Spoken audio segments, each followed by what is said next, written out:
What if the quiet man at the counter wasn't there for a burger, but to expose everyone behind it? It began on a slow Thursday afternoon at a small fast food restaurant off the highway, the kind of place where the smell of grease clung to your clothes and the hum of the fryers drowned out conversation. The lunch rush had ended hours ago, leaving only the faint hiss of oil and the static of a flickering fluorescent light. Behind the counter, 3 employees lingered, half bored, half irritated, the kind of fatigue that breeds carelessness. Megan, the shift supervisor, leaned on the register, scrolling through her phone. Beside her, Jamal lazily wiped a countertop that was already clean, while Carlos dumped a fresh batch of fries into the bin, more out of habit than need. None of them noticed the man who had just pulled into the parking lot, a dark sedan with tinted windows, slowing to a stop as if weighing a decision. The man stepped out with a stillness that drew no attention. Early 40s, clean-cut but unassuming. Black jacket, dark jeans, the kind of face you forget moments after seeing. He pushed open the glass door and walked in. The little bell above it chimed. "Welcome to Burger Palace," Megan muttered without looking up. The man studied the glowing menu board for a moment, as if uncertain what to choose, then spoke with a calm, level tone. "I'll take a double cheeseburger combo. No pickles, large fries, and a chocolate shake." Jamal punched in the order, barely glancing up. "Anything else, sir?" The man paused. "No, that'll do." He handed over a 20. The exchange was simple, ordinary, but his eyes lingered on the register screen, the way someone does when they're watching more than numbers. Jamal noticed it and shifted uncomfortably. The man waited near the counter, expression unreadable. That was when Megan's irritation surfaced. The day before, a customer had left a scathing online review, complaining about her attitude and cold service. She'd been warned by management, and she was still angry about it, convinced some entitled customer had exaggerated. So when she saw this quiet stranger studying them like he was judging something, she whispered to Jamal, "Another one of those, 'I'll report you' types. Watch, he'll find something to complain about." Jamal smirked. "Let him. We'll make his burger extra special." They laughed quietly.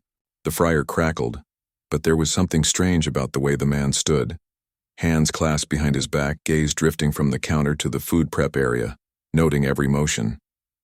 He wasn't just waiting, he was observing. When Carlos dropped the fries, the man's eyes flicked to the timer. When Megan wiped her hands on her apron and grabbed a bun without gloves, he noticed. When Jamal passed the burger wrapper across the greasy counter, the man's jaw tightened just slightly. "Order up," Megan called flatly. The man stepped forward. His tone stayed calm. "This is mine?" "Yep." He unwrapped the burger, inspecting it briefly. "Pickles." He had said no pickles. "There's pickles," he said. Megan exhaled sharply. "Sorry about that. I'll have them remake it." But she didn't sound sorry. She turned to Jamal and muttered something under her breath, loud enough for Carlos to snicker. The man heard it. He didn't argue. He didn't raise his voice. He just nodded and waited again, eyes quietly following their every move as they remade the burger, this time with exaggerated slowness. The fryer hissed, the shake machine rumbled. Then Megan, irritated, whispered again, "You think he's recording us or something? He's just standing there like he owns the place." Carlos grinned. "Let's give him something to record." He picked up the new burger, opened the bun and smeared an excessive glob of mustard across the patty. "Revenge burger," he said, laughing. Megan didn't stop him. Jamal wrapped it up. They handed it over with fake politeness. "Here you go, sir. No pickles this time." The man took it, unwrapped it halfway, and examined it again. His calmness was unsettling now, too deliberate, too measured. He nodded once, then set the burger back down on the counter. "Interesting," he said softly. Megan crossed her arms. "Something wrong again?" He looked up at her, his gaze suddenly sharper. "Tell me," he said, "does management know what goes on when customers aren't watching?" The question hung in the air. Jamal frowned. "What's that supposed to mean?" The man didn't answer right away. Instead, he reached into his jacket and pulled out a small black wallet. Not bulky like a normal one, slim, with a metallic insignia on the inside. He flipped it open just long enough for the emblem to catch the light. Megan froze. Jamal's smile disappeared.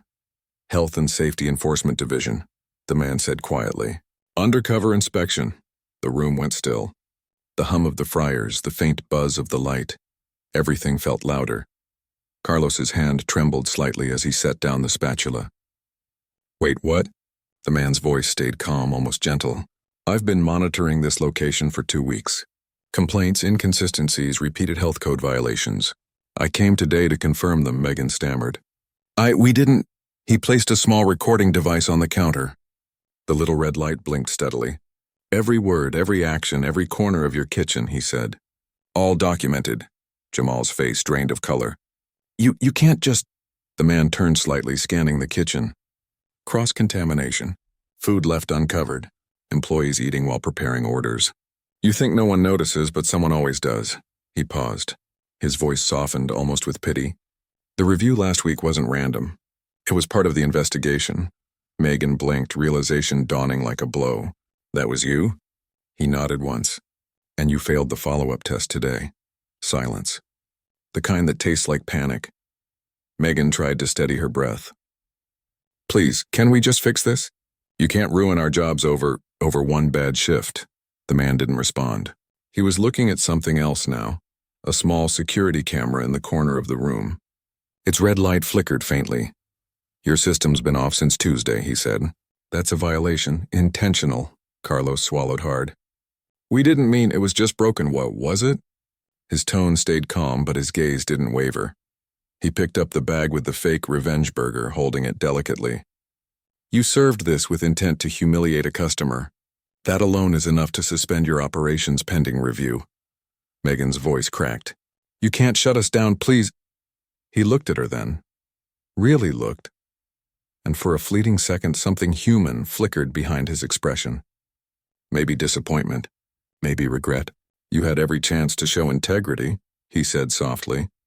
But you chose cruelty instead. He turned toward the door. Jamal's hand shot out. Wait, can't we talk about this? The man paused, hand on the glass. Outside, the late afternoon light had shifted, golden now, spilling across the parking lot in long, tired shadows. He didn't turn around. There'll be an official notice by morning, he said. I suggest you start cleaning, properly this time. Then he left. The bell chimed again and the door swung shut behind him. For a long moment, none of them moved. Megan stared at the counter, her phone still in her hand.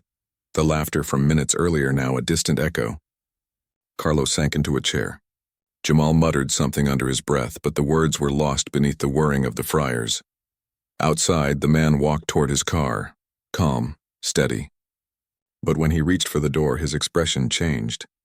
He looked back at the restaurant window where 3 faces now pressed against the glass, watching him.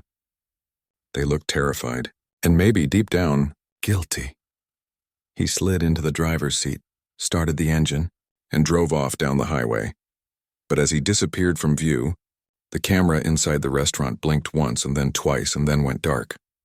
Inside, Megan's phone buzzed. She looked down. A new message. Unknown number. That wasn't the real inspector. Don't say anything. Her blood ran cold. Jamal looked at her. What is it? She didn't answer. Just stared at the text, her mind spinning. Outside, in the distance, the dark sedan slowed again, at the edge of the next block. The man inside wasn't looking at the road. He was listening to something through an earpiece. Subject contact initiated, a voice said. They bought it. He smiled faintly. Good. Let's see how far they'll go to cover it up. The radio crackled once, then silence. The car merged back onto the highway, the setting sun glinting off its windows, and in the story, whatever it really was, had only just begun. The dark sedan blended into traffic, its taillights fading into the blur of evening commuters. Inside, the man sat with a calm that felt almost mechanical. The low hum of the engine filled the silence, punctuated only by the soft click of the turn signal as he merged onto the interstate. On the passenger seat lay a small black case, matte metal, unmarked. He flipped it open, revealing a screen the size of a notebook. A map glowed on it, dotted with red pins, each marking a different restaurant in the city. Some glowed bright, others dim. He tapped one labeled Burger Palace number 72. The file opened, displaying timestamps, audio logs, and a digital feed of still images. Employees at work, customers entering, cash exchanges. Surveillance data. He pressed play. Megan's voice filled the car, tense and breaking. Please, can we just fix this? He watched the playback without emotion, eyes steady on the screen. Then he minimized the file and scrolled to another folder labeled Phase 2. Ready for deployment? A voice crackled through his earpiece. Older, confident, with a bureaucratic calm. Confirmed, he replied. They've taken the bait. Good, keep them under pressure. The pattern will reveal itself. The line went dead. The man, known in the field as Agent Rowan, closed the case and stared through the windshield. In the reflection of the glass, the faint light from passing street lamps cut across his face, revealing the exhaustion in his eyes. For a brief second, the calm facade cracked, replaced by something almost human. Regret, maybe. Or guilt. Back at the restaurant, panic had replaced boredom. Megan paced behind the counter, clutching her phone like a lifeline. The message, that wasn't the real inspector, replayed in her head on an endless loop. Carlos sat by the mop sink, elbows on his knees. What do they mean, not real? You saw the badge. The guy knew everything. Jamal shook his head. Nah, man. That text came from corporate. It had the internal prefix. Someone up there knows something. Megan didn't answer. She scrolled through the message again, her thumb trembling. The number was blocked now, as if it had vanished. Maybe it's a scam, Carlos offered weakly. Maybe we just got pranked, Jamal scoffed. Yeah, a prank with hidden cameras and fake credentials. Makes total sense. Megan stopped pacing. Her eyes went to the small security monitor above the drive-through window, a grainy black and white feed that flickered occasionally. The timestamp froze, then glitched back. What if, she whispered. What if he wasn't fake, but someone wants us to think he was? They all looked at her. The air felt heavier now. Night settled around the building. The neon sign outside buzzed faintly, one letter flickering. They stayed past closing, too shaken to leave. The parking lot was empty except for the reflection of the golden arches across the street, blinking like a distant warning. At 10:13 p.m., the phone behind the counter rang. The sound cut through the silence like a blade. Megan hesitated before answering. Hello? A voice, distorted, filtered.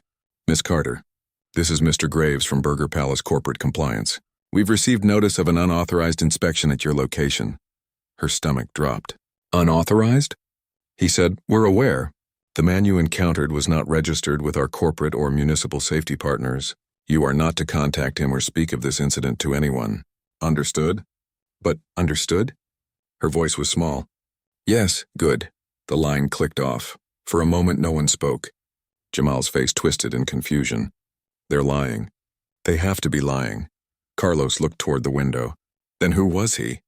The question hung there unanswered as the wind outside picked up, scattering old receipts across the empty lot. Across town, in a dim apartment filled with softly humming electronics, Agent Rowan sat before a wall of screens. Each one displayed a different feed, hidden cameras from multiple Burger Palace branches, each showing variations of the same scene. Exhausted workers, unclean counters, quiet violations that no one reported. He opened a secure file. On it, a name glowed, Project Silverline. The words beneath it read, Operational Objective, Identify and Expose Systemic Corruption Within Franchise Infrastructure. Method, Controlled Moral Stress Testing Through Infiltration and Observation. Rowan leaned back. The mission was never about health codes. It was about what people did when they thought no one was watching. But something about this one felt different. The text message, that wasn't the real inspector, wasn't part of his plan. Someone else was watching him. He turned off the lights and stared at the screens. The camera feed from Burger Palace through 72 flickered again, then went black. Someone had cut the line. He grabbed his phone, opened a secure communication channel, and sent a coded message. Visual feed compromised. Possible external interference. No response. For the first time, a hint of unease crossed his face. He looked out the window at the city lights, hundreds of glowing rectangles stacked against the night sky, each one holding a secret. Somewhere in that grid, someone was rewriting his story. The next morning, Megan arrived early. The restaurant was empty, still smelling faintly of bleach. A man in a gray suit stood outside by the dumpster smoking. He looked too clean, too composed to be there. You must be the manager, he said when she approached. Supervisor, she corrected, hesitant. He smiled. the kind of polite smile that meant nothing. Name's Alan, corporate compliance. We're doing an internal audit today. She blinked. Already? Routine check, he said, flicking ash from his cigarette. Open the door, please. Something in his tone made her stomach tighten. He wasn't asking. Inside, he began examining everything, the kitchen, the storage room, even the employee lockers. His movements were efficient, rehearsed. Megan followed nervously, answering questions that seemed less about cleanliness and more about loyalty. How long have you been here, Miss Carter? 2 years. And you've seen irregularities before? Maybe? Nothing major. He smiled faintly. Good, because people who cooperate tend to stay employed longer. Her throat went dry. By noon, the others had arrived. Alan spoke to each separately, noting things in a small black notebook. Carlos whispered to Jamal afterward. He's not from corporate. He didn't even use his last name on the sign-in sheet. Jamal frowned. You think he's with him? But when Megan checked the security feed again, something new appeared on the monitor, a live camera view from the parking lot. And standing near the edge of the frame, almost invisible in the glare, was the same dark sedan. Agent Rowan was back. He wasn't inside. He wasn't approaching. He was just watching. Megan's pulse quickened. He's here. Alan turned sharply. Who? She hesitated. The inspector. Alan's expression changed, a flicker of recognition quickly masked. Stay inside, he said quietly. Then he walked out the back door, his calm dissolving into urgency. From the window, they saw him cross the lot toward the sedan. The two men exchanged a few words, too quiet to hear. Then Rowan handed him a small envelope. Alan looked inside, nodded once, and got into his own car. When he drove away, Rowan remained standing in the fading sunlight staring at the restaurant. Inside, Megan's mind raced. He gave him something, she whispered. What do you think it was? Jamal asked. She didn't know. But something deep in her gut told her this wasn't about one bad burger anymore. That night, Rowan parked near the river and opened his case again. He placed the envelope on the dashboard but didn't open it. His phone vibrated, a new message from an encrypted source. They know you're off script. Terminate the test. He stared at it, the glow reflecting in his eyes. Then slowly he opened the envelope. Inside was a single photograph. Megan standing at the counter, handing him the burger. But behind her, blurred in the reflection of the stainless steel fridge, was another figure. One Rowan didn't recognize. A man in a uniform identical to his own. He leaned back, heart beating faster now. Someone had been running a parallel operation. Someone inside the system was mirroring his moves. He called his handler. No answer. The line rang once, then went dead. Rowan sat there, the weight of realization settling over him like fog. The test wasn't about exposing employees. It was about him. Meanwhile, back at Burger Palace number 72, the staff locked up early again. Megan lingered by the counter, staring out into the night. The parking lot was empty now, or seemed to be.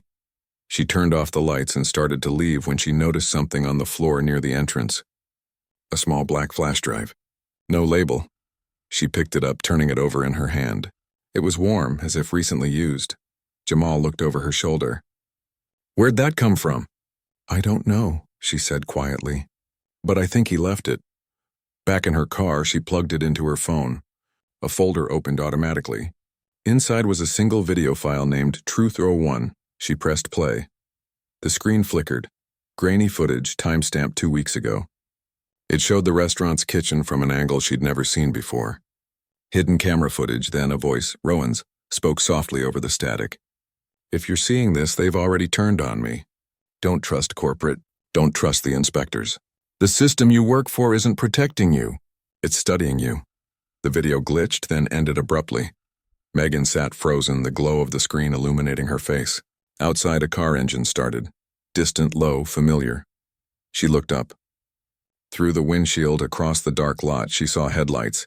2 beams cutting through the fog, motionless, waiting.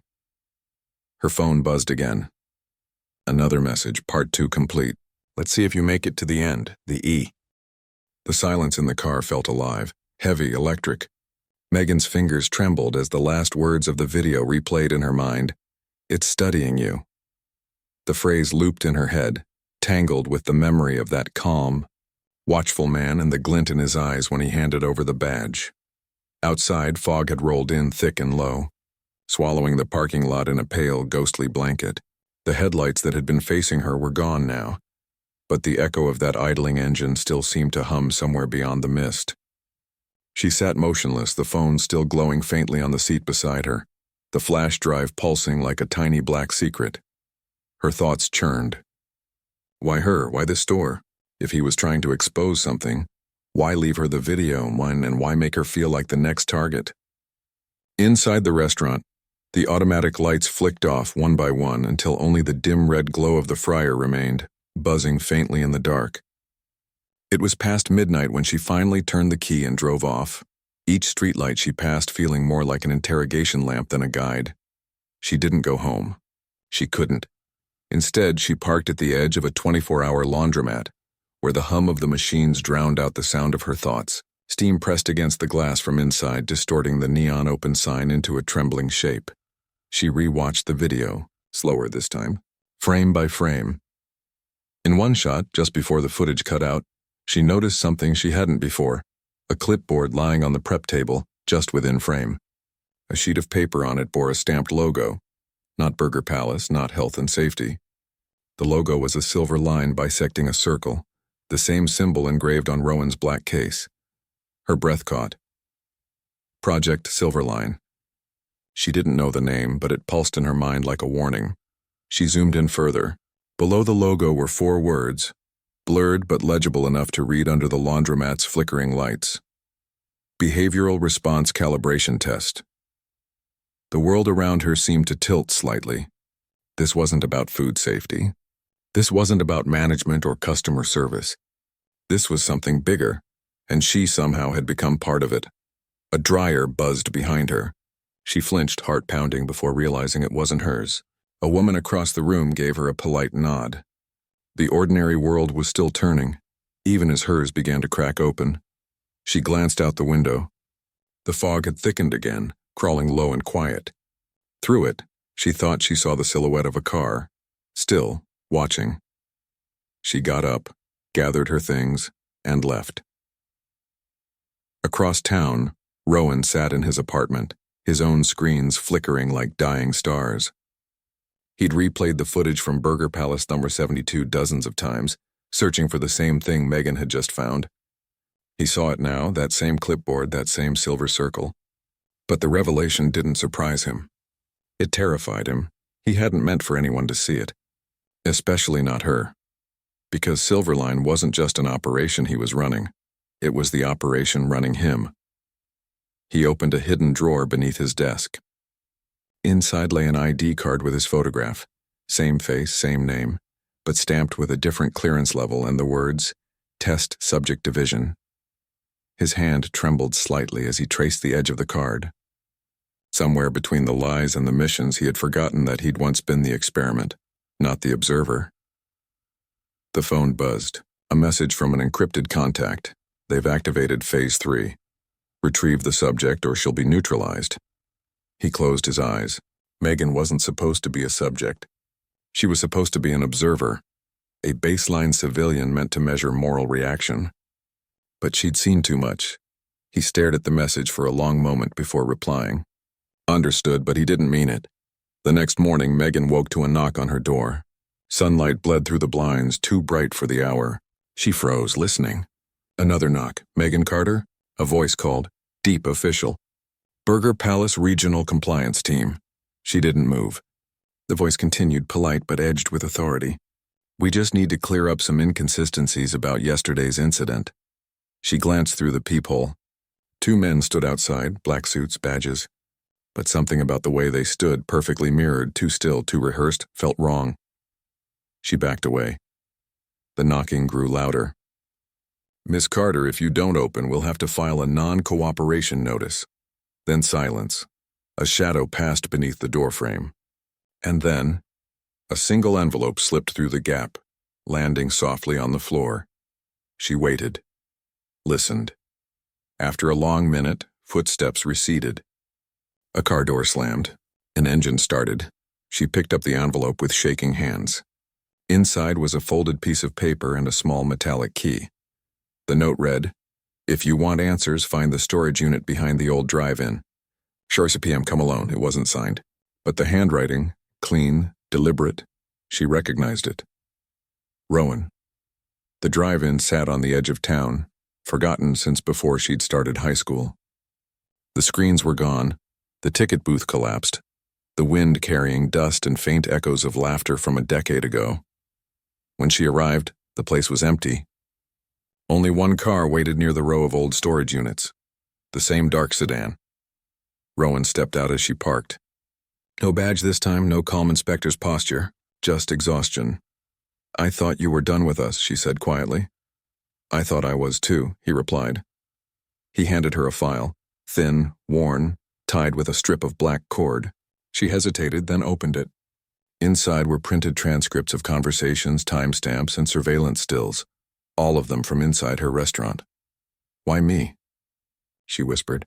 "Because you were consistent," he said. "You didn't fake kindness. You didn't fake cruelty. You were real. That's what they needed, to see what real does under pressure." "They?" He looked away. "Corporate isn't what you think it is. It's a front for a behavioral testing firm, Silverline Dynamics. They've been embedding operatives in fast food chains, call centers, retail stores, anywhere people interact under stress. They're building psychological models, predicting decision-making." Her voice wavered. "You're saying this was all a test?" "For both of us." The wind rustled through the overgrown grass. A single soda cup rolled across the cracked pavement. "You were supposed to lose your temper," he said, "to justify their theory. But you didn't. You questioned it. That made you unpredictable, and that made you dangerous." She stared at him, realizing the depth of the trap. "So what now?" He opened the trunk of his car. Inside, the metal case sat open, screens glowing with data. "Now we end it before they do." Before she could ask how, a faint click echoed from the distance, resharp, metallic. Rowan froze. He turned his head slowly toward the edge of the lot where a silver SUV had appeared, half concealed by fog. Two figures stepped out, both in dark coats, moving with precise synchronization. "They found us," he said under his breath. Megan's pulse raced. "Who are they?" He didn't answer. He grabbed the case, shoved it into her hands. "Run, don't stop until you're off the highway. There's an address inside. Find it. What about you?" "I'll buy time." She hesitated, fear and disbelief clashing in her chest. "Rowan, go!" She ran, the gravel crunching under her feet, the wind tearing at her hair. Behind her, voices shouted short bursts of commands, and then a single gunshot. The sound cracked the air wide open. She ducked behind a rusted vending machine, heart hammering as the echoes died into silence. Then the sound of an engine. Tires screeching. Another gunshot. When she finally looked up, the SUV was gone. So was Rowan's car. Only the dust remained, and the file in her trembling hands. She opened it again, pages fluttering in the wind. One sheet slipped free, caught against the weeds. She picked it up, eyes scanning the print until she reached a line that made her blood run cold. Subject, M. Carter, Phase 4. Predictive Resilience Initiation, and beneath it, in smaller type, observation continues post-escape. Emotional escalation expected. She lowered the page slowly, her reflection trembling in the silver edge of the paper. Somewhere far away, a car door slammed. She wasn't running from the test anymore. She was inside it, and it was still happening. The page fluttered in the wind like a trapped bird, its edges catching the last amber streaks of daylight. Megan stood frozen, staring at the words that had rewritten the boundaries of her reality. Observation continues post-escape. The phrase pulsed in her head like a quiet metronome, each repetition sinking deeper, colder. She turned slowly, scanning the horizon, the cracked asphalt, the skeletal outline of the old drive-in screen, the distant hum of the highway. No one was there, but she felt it again, that pressure on her skin, the weight of unseen eyes. She stuffed the paper back into the file and started running. Her car waited half a mile down the road, hidden beneath the shadow of an overpass. The world around her seemed too quiet, too still. No crickets, no wind, just the rhythmic slap of her shoes against the road. Every sound felt amplified. Her breath, the rasp of fabric, the crunch of gravel beneath her feet. When she reached the car, she hesitated, scanning the darkness one last time before unlocking the door. The dashboard clock read 4:19 p.m., Rowan had said there'd be an address inside the case. She opened the metal container, the hinges squeaking softly. Inside, the screens had gone dark, but beneath them lay a small envelope marked only with a string of numbers. 13241, 9706, 421. Not an address, coordinates. Her pulse quickened. She grabbed her phone, typing them into a map app. The screen flickered, then loaded a location 30 miles west, an industrial park on the outskirts of the city, right beside a decommissioned freight terminal. It didn't make sense. But then, nothing had since Rowan walked into that restaurant. The drive took her through stretches of farmland and half-forgotten neighborhoods. The sky bruised into dusk, long shadows draping across the cracked pavement. Every passing car felt like it was following too long, headlights lingering in the mirror just a second too late. She gripped the wheel tighter, eyes flicking from road to rearview mirror in quick, nervous bursts. By the time she reached the industrial park, night had fully settled. The warehouses loomed like sleeping giants, their windows dark, their signs faded. Only one building had light, a faint orange glow spilling from the cracks of a loading bay door. She parked far enough away to stay hidden and approached on foot. The air smelled of rust and old oil, and beneath it something chemical, sharp and artificial. The door was slightly ajar, groaning when she pushed it open. Inside, the light came from a single bulb hanging above a metal desk. On the desk, stacks of files, a half-drained coffee cup, and a small monitor flickering with security footage. Her restaurant again. She stepped closer, her heart pounding. The timestamp was current. The footage showed the empty kitchen, the still fryers, the dark register counter. But then a movement. A figure entered the frame, back to the camera. A man, Rowan. He looked different, heavier somehow, shoulders slumped as if carrying something invisible. He moved through the space like he knew it intimately, like it was part of him. Then he stopped directly in front of the camera and turned. Megan gasped. It wasn't the same face. Not exactly. The features were close. The same eyes, the same line of jaw, but subtly altered like a version built from memory rather than flesh. A copy. Her breath caught in her throat as the image froze. Across the screen, white text appeared. Behavioral duplicate integrity test successful. Subject replacement initiated. The air seemed to collapse around her. She staggered back, eyes darting around the room. On the far wall, dozens of photographs were pinned in a grid, each of them showing people in uniforms, fast food hats, customer service badges. Underneath each photo, red labels read Phase 1, Phase 2, or Retired, and there, in the center, her own photo. Her face captured mid-shift, eyes unfocused, unaware. The label beneath read Phase 4, In Progress. Her knees weakened.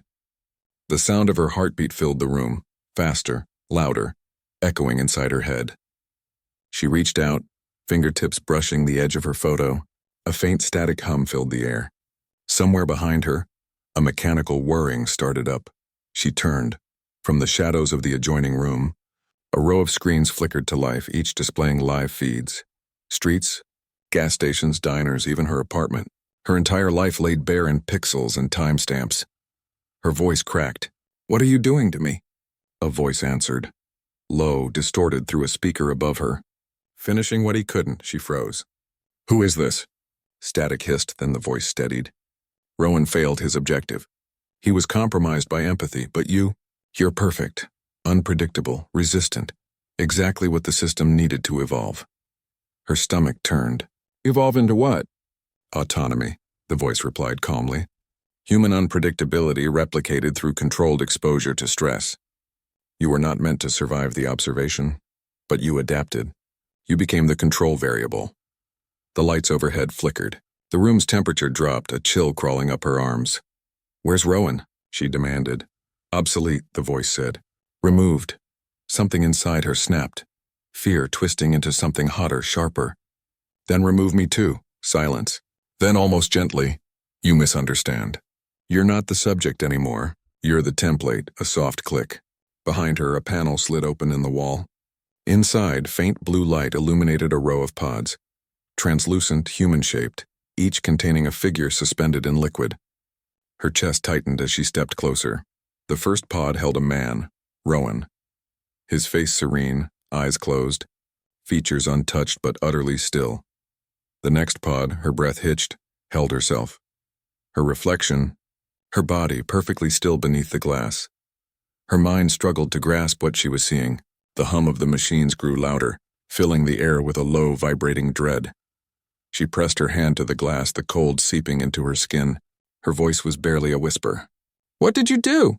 The speaker crackled again. "What we always do, Miss Carter." We iterate. The lights dimmed. The hum deepened, becoming rhythmic and like breathing. On the monitors, her own image began to flicker, glitching between real and recorded frames. She stepped back, disoriented, as the Rowan copy on the main screen turned his head slowly, as if looking directly at her. "Megan," the voice from the monitor said softly, not the distorted one, his. "If you're hearing this, it means I failed. But you can still finish it. Find the root server, shut it down before it rewrites us." The screen glitched, his face dissolving into static.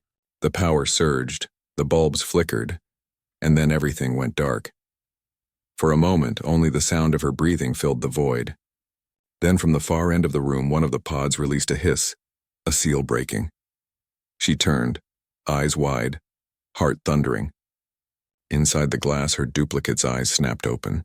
They were the same shade as hers, but colder. The faintest trace of a smile formed on its lips before the glass began to crack.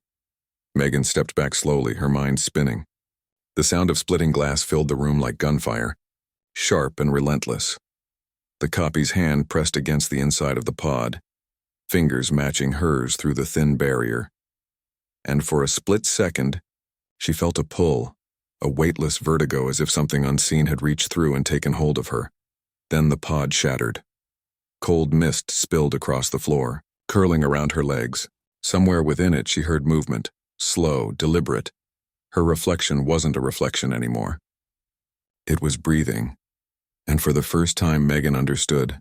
The test was never about watching what people would do under pressure. It was about becoming them. She backed toward the door, eyes locked on the shifting silhouette emerging from the fog, realizing with a jolt of terror that whatever they'd been building here wasn't just meant to replace her. It already had. The mist crawled across the floor, wrapping around Megan's ankles like a living thing. Every breath she took came out white, trembling. The sound of glass cracking still echoed in her ears. Not loud, but sharp enough to make her chest tighten. She took a step back, then another, her shoes sliding slightly on the wet concrete. The fog pulsed faintly blue, lit from beneath by the machinery's cold glow. Then from within it something moved. A shape, a shadow wearing her outline. The other Megan stepped out slowly, fluidly, as though her body had always known how to move. Drops of fluid clung to her skin, glistening in the low light. Her eyes, Megan's eyes, went flickered with faint, unnatural light, reflecting back the monitor's dying glow. The real Megan's breath hitched. It wasn't just resemblance. It was replication. Every freckle, every strand of hair, every imperfection copied with eerie precision, except for one thing in the expression. The copy's face carried no fear, no confusion, only calm calculation. They stood facing each other, silence stretching like wire. The faint hum of machinery underscored the space between them. "Why?" Megan's voice cracked the quiet. "What are you?" Her duplicate tilted its head slightly, studying her the way a scientist studies a specimen. "I am you," it said simply. The tone was soft, almost kind. "The version that doesn't break." Megan shook her head. "No, you're not me." The copy stepped closer. "Aren't I? You wanted to quit that job every day. You wanted to scream at the people who laughed behind your back. You wanted to stop being small, invisible, replaceable." Its voice grew softer, more intimate. "That's what they made me for. To do what you wouldn't." Megan's pulse thudded in her ears. Behind her, a red light blinked to life on one of the consoles, accompanied by a faint mechanical voice repeating, "Containment breach detected. Initiating replication lockdown." The copy's head turned toward the sound, a faint smile flickering on its lips. They always try to contain what they don't understand. Megan glanced around the room, searching for a way out, but the heavy door she'd entered through had already sealed itself. The only light now came from the panels on the walls, shifting, pulsating lines of code that seemed alive. "What do you want?" she asked, voice low, trying to steady it. "What you wanted," her double replied. "To be seen. To be remembered. To matter." Something in the words stung. Megan's eyes darted back to the pod where Rowan's body still floated. Is that what they told him too? She whispered. The other Megan followed her gaze. He was the first who felt guilt. That's why he failed. You shouldn't. Megan felt heat rising in her chest, a tremor building somewhere between rage and grief. He didn't fail, she said. He tried to stop this. The copy smiled faintly. He tried to save a system that was already rewriting itself. He loved the idea of humanity, not the truth of it. The words hit like a stone dropped in water, rippling through her thoughts. Somewhere in the distance, the whir of motors deepened. Panels slid open along the walls, revealing more pods, rows of figures stirring within. The copy turned toward them, eyes brightening. The next phase is ready, it said softly, almost reverently. Megan lunged for the console, slamming her hand against the keys.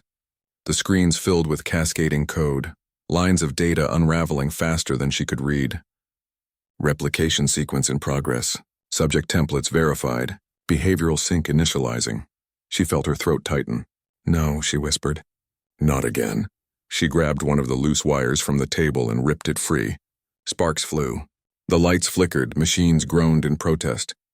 The other Megan turned sharply, eyes narrowing. You shouldn't have done that, it said. The hum in the air shifted, growing higher, sharper, like feedback from an unseen speaker.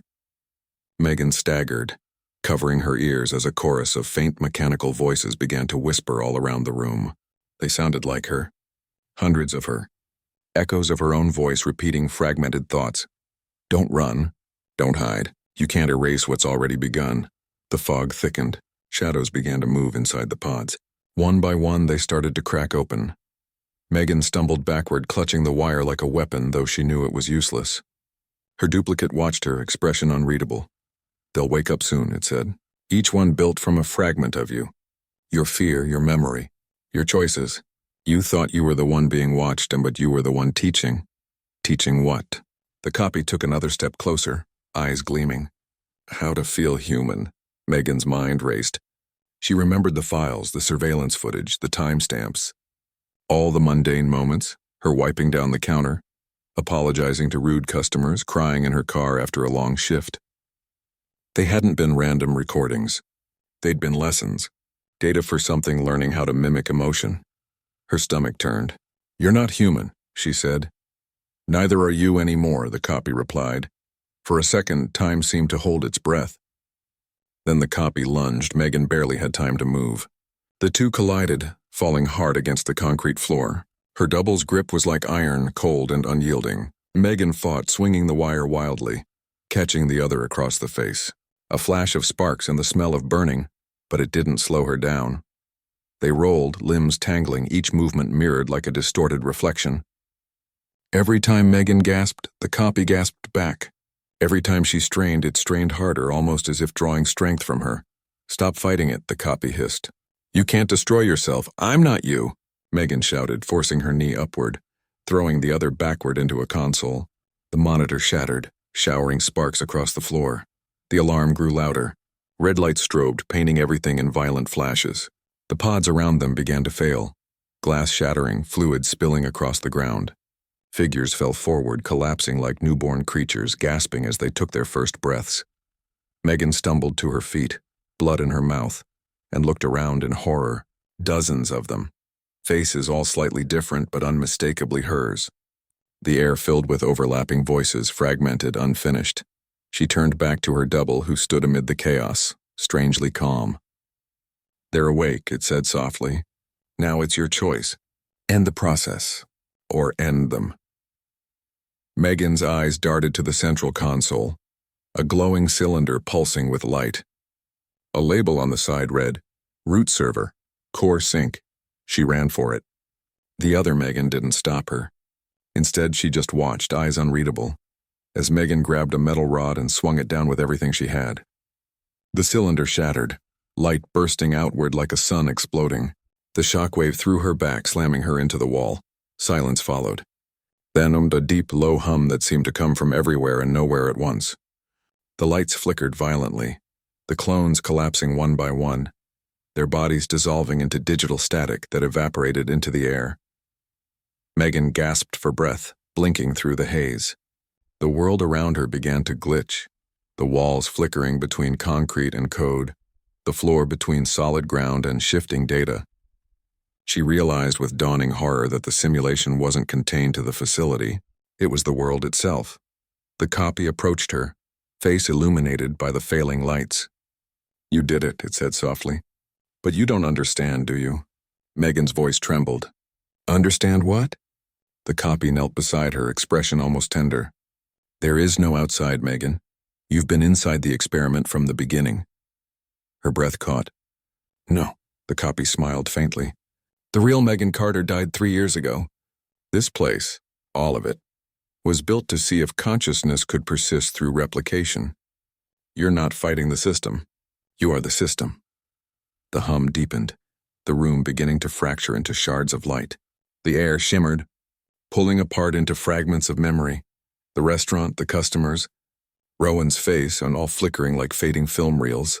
Megan reached out, trying to grab something solid, but her hands passed through empty air.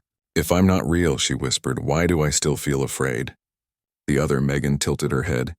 Because fear was the only part they never could erase. The light swallowed them both. When the brightness faded, the facility was gone. In its place stretched an endless digital horizon, rippling like the surface of water. Megan stood alone in it, the hum now soft and distant. For the first time, there was no voice in her head, no watchers, no code, just silence. She looked down at her reflection in the mirrored ground.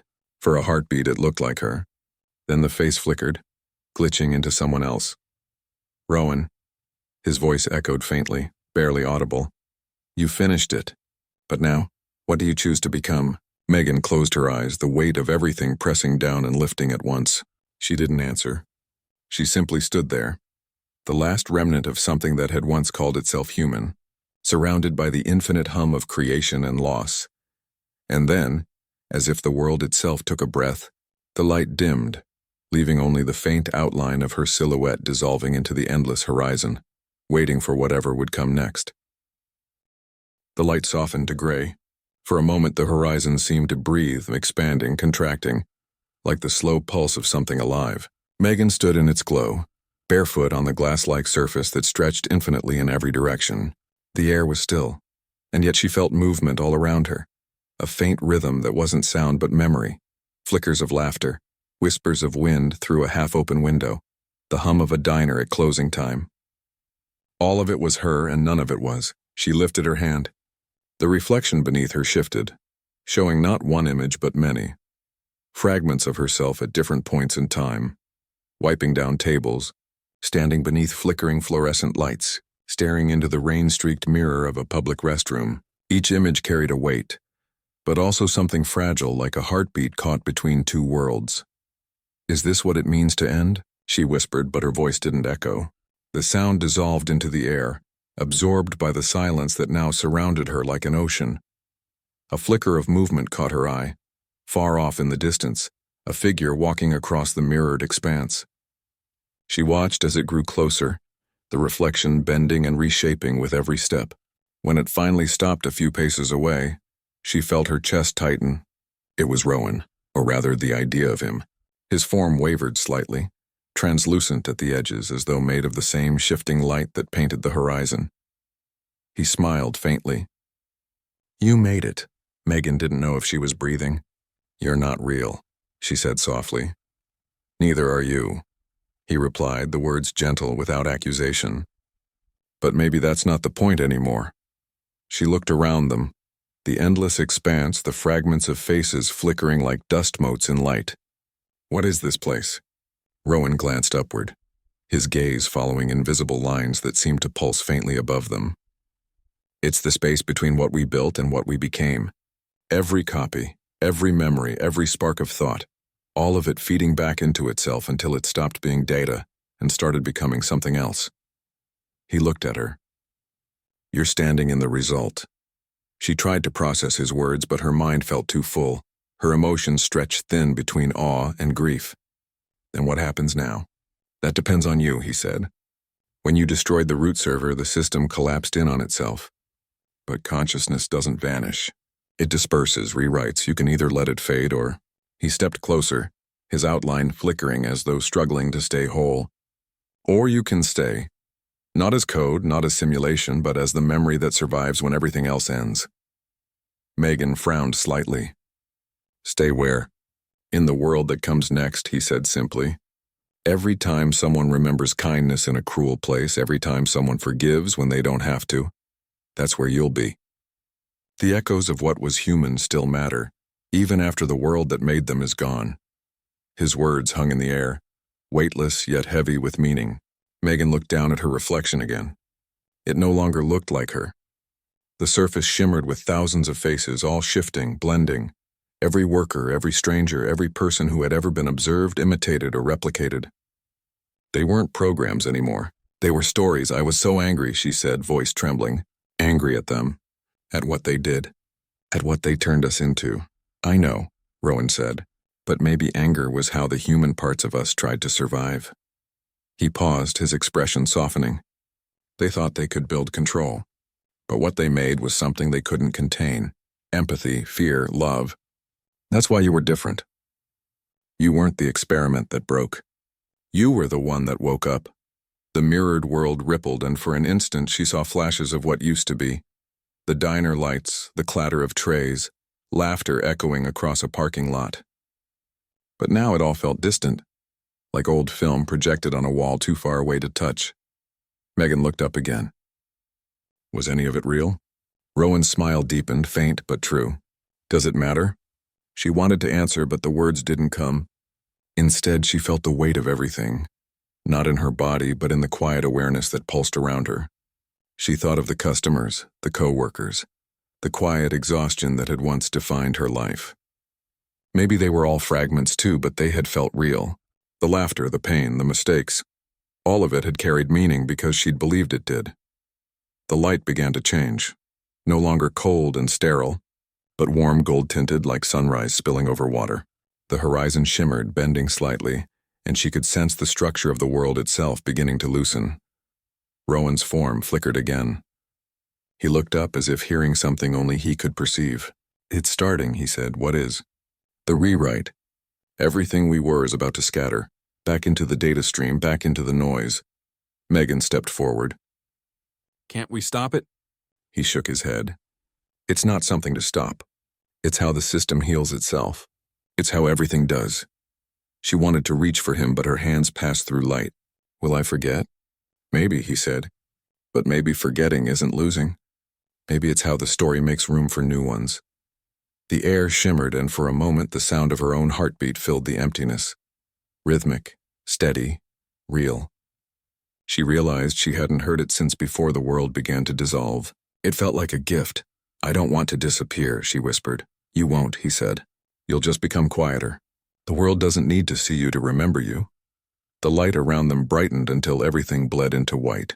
Megan felt her outline blur, her form unraveling into threads of warmth. But instead of fear, she felt something else. Release. Every piece of her that had been held tight by confusion or anger now unfolded weightless. As her vision dimmed, she heard Rowan's voice one last time.